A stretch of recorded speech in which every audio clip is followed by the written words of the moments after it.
लखनऊ दौरे पर आए उत्तराखंड के मुख्यमंत्री पुष्कर सिंह धामी ने मुख्यमंत्री योगी आदित्यनाथ से मुलाकात की। दोनों नेताओं के बीच करीब 30 मिनट तक ये बैठक हुई। इसके बाद सीएम योगी और मुख्यमंत्री धामी ने प्रदेश के अफसरों के साथ बैठक भी की। इससे पहले धामी लखनऊ के हनुमान सेतु स्थित मंदिर में गए और पूजा पाठ किया।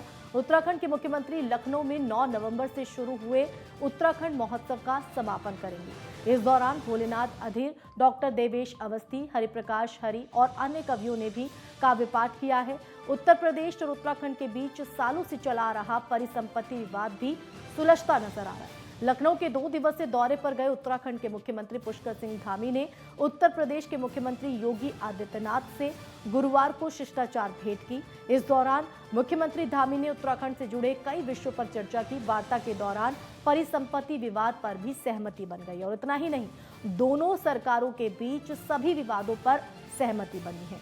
और ऐसे में दोनों ही राज्यों में अगले साल विधानसभा चुनाव है और उस लिहाज से भी ये सहमति कई मायनों में काफी अहम है। हालांकि अब जिस तरह से दोनों राज्य सरकारों के बीच इस पर सहमति बनी है, उससे सीधा फायदा उत्तराखंड को पहुंचेगा।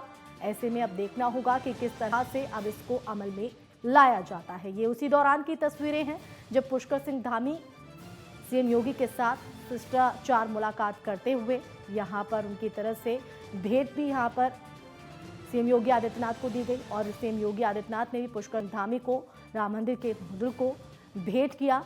तो लखनऊ दौरे पर हैं पुष्कर सिंह धामी, लेकिन इस दौरान सबसे ज्यादा जो चर्चा का विषय है वो भूमि और परिसंपत्ति।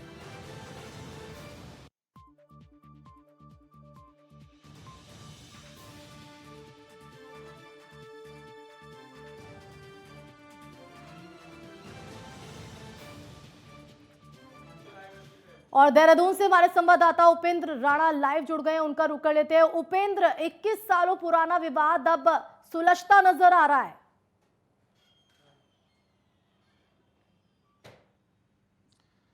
बिल्कुल जाहिर सी बात है आसिमा, क्योंकि जब 9 नवंबर 2000 को उत्तर प्रदेश से उत्तराखंड जो है जब अलग हुआ था, तो उसके बाद से कई संपत्तियां जो है जो यूपी के अधीन में थी और उसके लगातार जो है उसके लिए प्रयास जो है राज्य सरकार की ओर से जो है वो किया जा रहा था। क्योंकि जब से 2017 में भाजपा की सरकार बनी और यूपी में भी जिस प्रकार से भाजपा की सरकार बनी, तो ये माना जा रहा था कि दोनों के विवाद जो है वो जल्द जो है वो सुलझ जाएंगे और 2019 में भी इसको परिसंपत्तियों को लेकर जो है वो वार्ता की गई थी।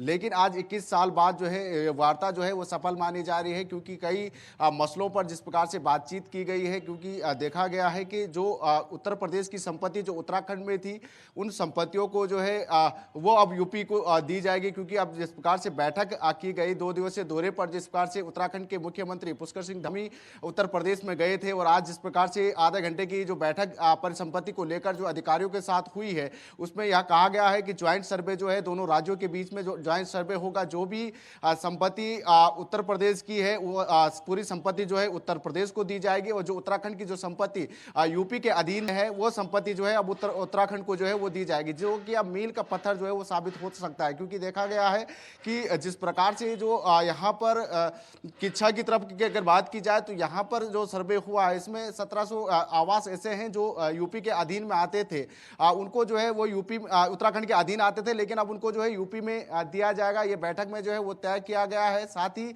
जो किच्छा में जो बस स्टैंड था जो कि यूपी के अधीन था, वो अब उत्तराखंड के अधीन हो जाएगा, उत्तराखंड को वापस दिया जाएगा। उसके लिए परिवहन विभाग को 205 करोड़ रुपए भी यूपी सरकार की ओर से जो दिया जाएगा। साथ ही जो बनबसा और किच्छा में जो पावर ये था, उस पर जिस प्रकार से देखा गया था कि वो यूपी के अधीन था, ऐसे में जीर्ण शीर्ण स्थिति में जो है दोनों पावर हाउस जो है काफी जीर्ण शीर्ण स्थिति में चला गया था। तो ऐसे में अब उसके पुनर्निर्माण जो है यूपी सरकार की ओर से जो है वो किया जाएगा। साथ ही वन विभाग की ओर को भी यूपी सरकार की ओर से 90 करोड़ रुपए जो है वो देने की सहमति बनी हुई है। और हरिद्वार में जो अलकनंदा होटल है जो कि पहले जो है यूपी के अधीन में था, अब जो है 1 महीने के अंदर अंदर जो है वो उत्तराखंड के हैंड ओवर जो है उस होटल को जो है वो किया जाएगा। तो काफी बड़ी और इस समझौते के बाद सीधे तौर पर उपेंद्र अगर देखा जाए तो सीधे तौर पर उत्तराखंड को फायदा होता नजर आ रहा है।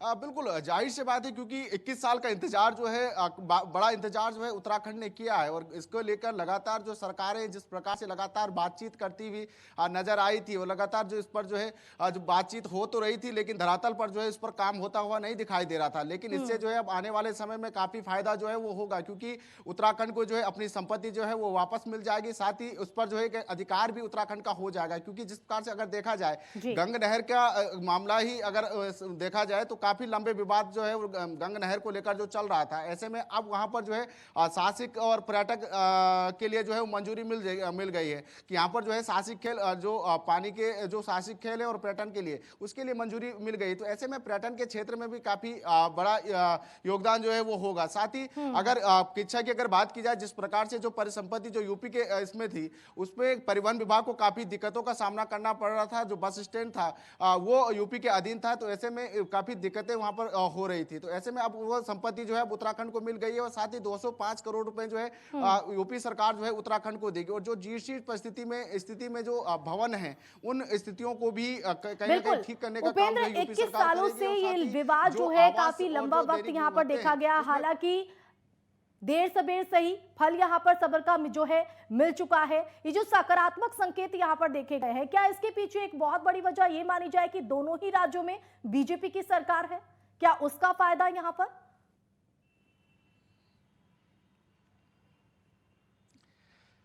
देखिए बिल्कुल जाहिर सी बात है क्योंकि जिस प्रकार से दोनों ही राज्यों में भाजपा की सरकार है और साथ ही जिस प्रकार से जो यूपी के जो मुख्यमंत्री हैं योगी आदित्यनाथ, वो खुद उनकी जो जन्मभूमि है वो उत्तराखंड से आते हैं, वो पौड़ी से जो है वो बिलोंग करते हैं।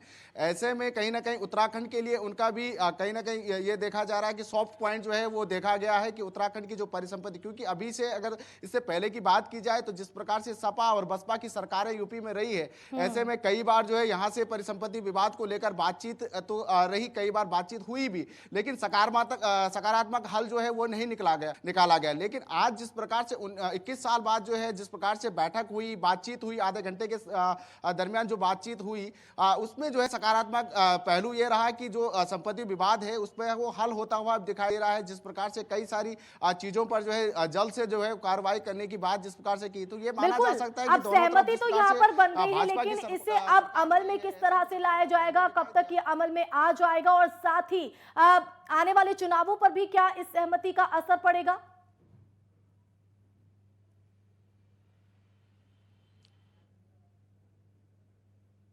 उपेंद्र, आप तक आवाज पहुंच पा रही है? तो लगता है उनसे संपर्क हमारा टूट गया है, लेकिन जाहिर तौर पर आने वाले चुनावों को लेकर भी ये जो फैसला है कई मायनों में काफी अहम हो जाता है, क्योंकि दोनों ही राज्यों में विधानसभा चुनाव है और इसका असर जो है वो साफ तौर पर दिखाई पड़ेगा।